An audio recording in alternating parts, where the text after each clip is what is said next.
Welcome back. Blink and you missed another one. Roy Moore and teenage girls, Al Franken and his unwanted kisses and ill-advised pictures, and President Trump. Is he really the best guy to be calling anyone out? Joining us for more is Melissa Howard, president of the Gulf Coast Federation, Kramer Verde, president of the Sarasota Democratic Hispanic Caucus, and Jacob Ogles, the political editor of SRQ magazine. I want to welcome you both to our Friday night Talk About Politics. So it has been a fascinating week in terms of the continuing saga of Roy Moore and now Al Franken, and even the Democratic Party chairman of Florida, who is resigning today after it came out that he was making women in the office in Tallahassee uncomfortable. Melissa, welcome to the broadcast. What do you make of all these allegations? Do you draw any distinctions from one to the other? Well, I think with Franken being that there's a photo that's a little, you know, that sets it apart. And the more, I mean, it took place in the 70s. I mean, it was 40-something years ago. But there have been so many women who have come forward. I thought there were only 2. No, there are a lot more than 2. I think it's up to like 7. But I don't think anybody, I know, you know, he tried to lure a 16-year-old in his car. There was no sexual assault, from my understanding. When she declined, you know, she was out of the car. Then the 14-year-old saying that he wrote in her book. I mean, I don't know. I think it's getting a little out of hand. I mean, at what point do you cut off? I mean, if something happened 45 years ago and they didn't report it, I mean, why is it just coming up now? I think because it happened a long time ago doesn't mean it's not true. So we need to give him a reason for these ladies to come out and speak up. And Roy Moore has, you know, a chance to defend himself and say this is a lie. But I think what these ladies coming out are trying to prove is that they have proof, and we need to understand the context on when this happened. 30 years ago, culturally, we were different than we are now. You know, Al Franken was somebody, you know, somebody that some Democrats wanted to see run for president in a couple of years. How much of a blow is this to you and your party? Well, it is disappointing, and he acknowledged his actions. He apologized for what he did, and he actually agreed to have the ethic investigation of himself, and he's willing to cooperate as much as he can. Jacob, I'm wondering what your take is on the president's comments or lack thereof about Roy Moore and those tweets, if you could see them on the screen right now, that the president made about Al Franken just in the last 24 hours, calling him Al Frankenstein. Well, and saying it's really bad, it speaks 1,000 words, hands up to the pictures 2, 3, and 4. But hold on one second. I mean, this is the same president who said this on that famous Access Hollywood tape. You know, I'm automatically attracted to beautiful. I just start kissing them. It's like a magnet. You just kiss. I don't even wait. And when you're a star, they let you do it. You can do anything. Whatever you want. Grab them by the you can do anything. I mean, is the president, Jacob, one to call anyone out? I think, of course, that anytime this comes up, the president must wince because people are going to be anxious to play that tape over and over again, as just happened. At the same time, do we expect leadership out of the president? Of course, he has to weigh in to some degree. I think the big thing when you look at those tweets is this shows the kind of problems with the way he uses Twitter. In a different presidency, I think that the White House's statements on the Roy Moore race would be accepted as enough. But because he comes in and weighs in personally so frequently, with the Al Franken case within 2 hours of the picture surfacing, and with Roy Moore, he hasn't weighed in personally yet on Twitter or in press conference. Right, that's the problem. We are just getting warmed up, and we'll have much more on sexual harassment and also the issue involving the Republican plan to cut taxes right after we check the first alert weather, so stay with us. Welcome back, everyone. We're talking about the week in Washington and chances of tax reform and also the sexual harassment. And joining us for more is Melissa Howard, president of the Gulf Coast Federation, Kramer Verde, president of the Sarasota Democratic Hispanic Caucus, and Jacob Ogles, political editor for SRQ magazine. And let's finish up our discussion about sexual harassment in Washington. Melissa, I want to give you a chance to respond to what Jacob was saying, that does it make Sarasota area, Suncoast Republicans uncomfortable when you have these situations, whether it's Roy Moore or Al Franken, and then the president weighing in, who, as you saw during the campaign, faced his own allegations of sexual harassment and that video from Access Hollywood? Yeah, well, saying something and doing something are two different things. Well, the president was saying, or candidate Trump was saying in that video, he does those things. Okay, well, I don't think that's been proven, but you know, I think it's just getting a little out of hand. Or where do you draw the line? I mean, you had the head of the Democratic Party step down in Florida because a few women anonymously said that he said statements that made them uncomfortable at work. Now, it's funny that yesterday in my office, 3 ladies that work for my husband, we have a small business, he went to lunch and said, okay, ladies, I'm going to lunch. So his sales manager, after he got back, said, Ian, I think you should call us team, not ladies, because it might make somebody uncomfortable. I mean, it's just, this is just, you know, for him, I mean, I don't think that you should be able to anonymously say someone made a comment that made you uncomfortable. They have to lose their job, step down, and there's no proof. You're defending the Florida Democratic I chairman. am, Okay. or anybody in general, where there's no substantiated evidence. The difficulty right now is in this environment, it is very difficult to draw distinctions in terms of an allegation, whether it's against a Democrat and saying the Republican did something worse and so forth. It's hard to talk about these things at this point. I want to weigh in on the President Trump's comments. I think if you are going to start talking about the issue, you have to be consistent with what you're doing. If you are criticizing Al Franken, you have to do something about what the situation with Roy Moore is. I mean, if he's criticizing Al Franken, why he doesn't say anything about the Alabama Senate candidate? Now, yes, the president of Florida Democratic Party resigned this morning because allegations of hostile environment at work. And I believe that the main reason why he did this is because he doesn't want to create any distractions that will stop the Democratic Party on the process of growing and getting better at what we're trying to do in the state. So that was the best and the most correct way to handle these type of situations, because you have to look and think first of the organization that you are representing, in this case, the Florida Democratic Party. That's why he's stepping aside. All right, let's turn to tax reform. It passed in the House yesterday. It is before the Senate, and it's expected to have a much tougher go. There was a Senate hearing yesterday that really has been making news all over the country. Orrin Hatch and the senator from Ohio going back and forth. Let's just take a look.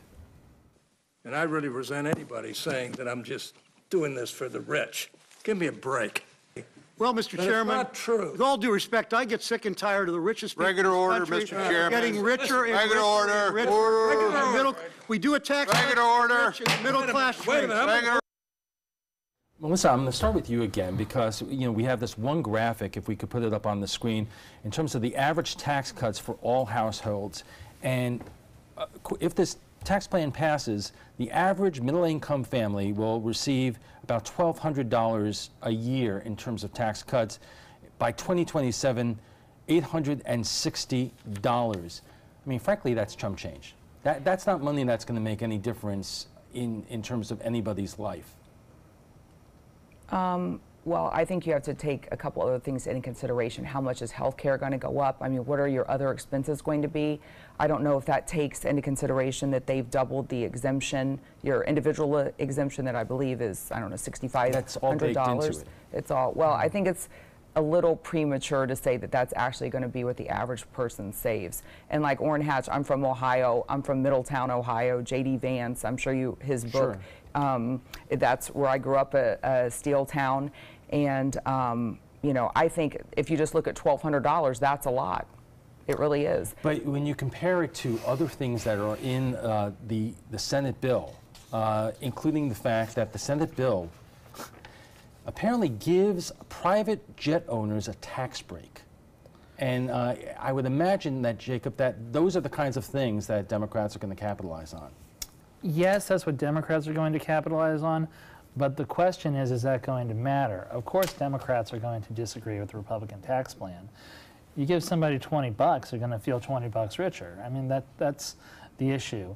It's how people are going to be accounting for this in their own pocketbook, and whether they're going to be judging what you're giving to other people. I think if you're left with no tax cut whatsoever, then yeah, it's a political loser for you. The thing is, if they're making sure that everybody in America gets something, it's hard to argue politically, at least, whether or not it's a political winner. Now, is it good for the economy? That's something that will be debated endlessly among all the cables. And that's what you have to look at, the everything. corporate tax rate. If it's going from 35% to 20%, that's just going to, we're going to create so many jobs. Do you, Well, you know, I mean, I don't know that people are going to be getting pay raises. I mean, there's going to be more opportunity. There's so many underemployed people. We're talking about trickle-down Hold on economics. one second, Kramer. Says who?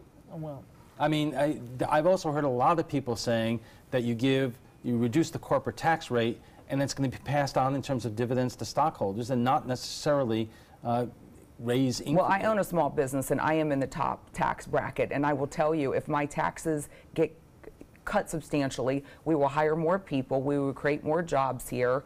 And if I know so many small business owners that say the same thing, I mean, it's the small business owners that we don't have armies of attorneys going out. GE pays 0 federal income tax. So many large businesses have all their money offshore. It's the small business owners that are really going to feel the positive impact. Kramer, that's money in people's pockets. I mean, how do Democrats argue on the Suncoast with so many people who are struggling so hard to make ends meet every week in terms of putting some money back in their pockets? I think that for what I saw on the Senate committee, the Democrats are not against cutting tax to the middle class. They're agreeing on that. What they're not agreeing is with the tax cuts that big corporations are going to get, because they're estimating about $300 billion in tax cuts for big companies. And you don't think they're going to use any of that to create jobs? Of course, that's what the theory says. But we've seen it in states like Wisconsin, where they try to tax cut to big corporations, and they rank 32nd in the country right now as job creators. And we see the opposite on states like Minnesota, where they increase taxes to big corporations and the wealthiest people, and they actually went from a negative $6 billion to a surplus of $1 billion and 160,000 new jobs. We have to take a quick break, and we'll be back for final thoughts in a moment. So our guests join us right now for final thoughts, and we want to show you some videotape from this week. Do you remember during the campaign when candidate Trump held up the water and made a little bit of fun over Marco Rubio and what happened when he was replying to the State of the Union a couple of years ago? I mean, that was pretty fun. That was pretty rich. Did you see what happened to President Trump this week when he was talking about his trip to Asia? If we could show that on the screen. There you go. The president, hold on, there he is. No water, but he gets some water. Okay. It's kind of hard to open a bottle of water on. It's Fiji, by the way, Fiji water. Now, folks, you got to be careful, because you never know when you have dry mouth. And I know, Melissa, you're going to say there are more important things to talk about, but doesn't this kind of underscore that even if you're in the heat of a campaign, you got to be careful about how you attack your opponents, lest you face the same problems that they did at another point in time? Well, it clearly didn't matter, did it? So everybody elected him, and I mean, yeah, I think there's I could criticize our president for other things than, many more important things than the water thing. No, it's just, it does not resonate with me. I don't care about it. So the ironies of life, you know. You make fun of somebody, and it happens to you. You do the same. I could only imagine what Marco Rubio is saying right now. well, I'm sure that he's enjoying this. It's more fun than when he got busted for drinking water. But it's also a lot of dissecting of optics, and sometimes, I don't know. It's hard to imagine this could possibly be anywhere in the top 20. Well, Marco Rubio actually tweeted about it, and he gave some tips to the make a president joke? how Yeah. to, go for the bottled water. keep the eyes on the camera and just have a sip. Yeah, All jokes right. are fine. We have less than a minute left. Predictions in terms of whether the Senate GOP tax plan passes the Senate, Melissa? Absolutely. There'll be a few concessions. There were some, little differences between what the House and the Senate wanted, but I absolutely think it'll be done before Christmas. Republicans can only lose 2 Republican votes. Bob Corker has already said that he has a problem if it adds to the debt. So has John McCain and the senator from Maine. Yes, and I think that's what's going to happen. And we have to also think about the implications of this tax cut. It's not only just for taxes, it implies cuts to the Affordable Care Act, and that's something that they want to get rid of. Jacob, quickly. A version of it will pass. Whether it has much resemblance to the House version, that remains to be seen. All right, we'll have to leave it there. But before we go, we want to share with you what some of you had to say about last night's topic, sexual harassment in government. Judge Roy Moore is running for the U.S. Senate in Alabama and has been accused by numerous women of alleging that he assaulted them when they were teenagers. Minnesota Senator Al Franken was accused of sexual harassment by a former co-worker. Florida State Senator Jack Latvala is being accused of groping 6 women. We went to Facebook to hear your thoughts. So Grant says, did these stupid girls ever hear of calling the cops? I had plenty of bad happen to me. I don't cry about it every 20 years later. See a lot of weak here. Joan responds, oh, look, a man explaining to women how to properly react and recover from sexual assault. Mary says that's just it. Something like sexual harassment, rape takes place. The first thing those women should have done was call the police. No idea why they waited so long. Their credibility goes downhill. And Michael says, just weak, stupid girl.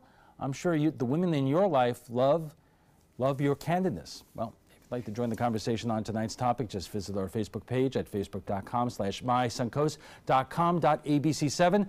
And FYI, you can watch past discussions on demand. They're available on Apple TV, Amazon Fire, and Roku. And a reminder, you can get all the local latest breaking news on our smartphone app. But if you are an Apple iOS user and have the old version of our app, it will go away at the end of the month. iPhone users, you can find the new app by searching for My Suncoast in the App Store. The app will be updated automatically for Android users. We want to thank our guests for being here tonight. Melissa Howard is the president of the Gulf Coast Federation. Kramer Verde is the president of the Sarasota Democratic Hispanic Caucus. And Jacob Ogles is the political editor of SRQ magazine.